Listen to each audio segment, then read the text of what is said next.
பலாப்பழம் சாப்பிட்ருக்கோம். பட் பலாக்காயில இவ்வளோ டேஸ்ட்டாக வந்து ஒரு குழம்பு சமையலோ அதில் பண்ணி சாப்பிட முடியும் அப்படின்னு சொன்னால் நம்புவீங்களா? உண்மையிலேயே ரொம்ப சூப்பராக இருக்குங்க. இது கேரளாவில் பார்த்தீங்கன்னா, அதிகமாக கண்டிப்பாக வந்து இந்த பலாக்காயில வந்து கிரேவி, பிரியாணி டிஷ்ஷுன்னு சொல்லிட்டு பல விதமாக செய்வாங்க. பட் நம்ம ஊரில் வந்து இதெல்லாம் பண்ண மாட்டாங்க. ஆனால் இங்கே மகாராஷ்டிராவில் பார்த்தீங்கன்னா, பலாப்பழம் கிடைக்காது. ஆனால் பலாக்காய் வந்து அதிகமாக எல்லா மார்க்கெட்லேயும், சந்தையிலையும் எல்லா பக்கமுமே கிடைக்கும்.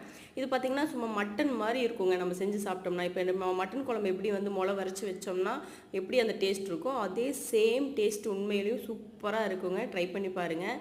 ஏங்க வந்து மொளை வரைச்சி வைக்கிறது மட்டும் இல்லைங்க, சும்மா அப்படி சப்பாத்திக்கு கிரேவி மாதிரி வைக்கலாம். அதுக்கப்புறம் பிரியாணி சூப்பராக இருக்குது அப்படின்னு சொல்லியிருக்காங்க. நான் இன்னும் இது வந்து பிரியாணி வந்து எதுவும் ட்ரை பண்ணதில்லை.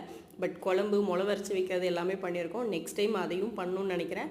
ஆனால் மொளை வரைச்சி குழம்பு வச்சோன்னா நான் 2-3 டைம் வச்சுருக்கேன். எல்லா டைமுமே பார்த்திங்கன்னா மட்டன் டேஸ்ட், அந்த குழம்புமே பார்த்திங்கன்னா மட்டன் டேஸ்ட்டில் இருக்கும். சூப்பராக இருக்கும். நீங்களும் ட்ரை பண்ணி பாருங்கள். நெக்ஸ்ட் வீடியோவில் பார்க்கலாம்.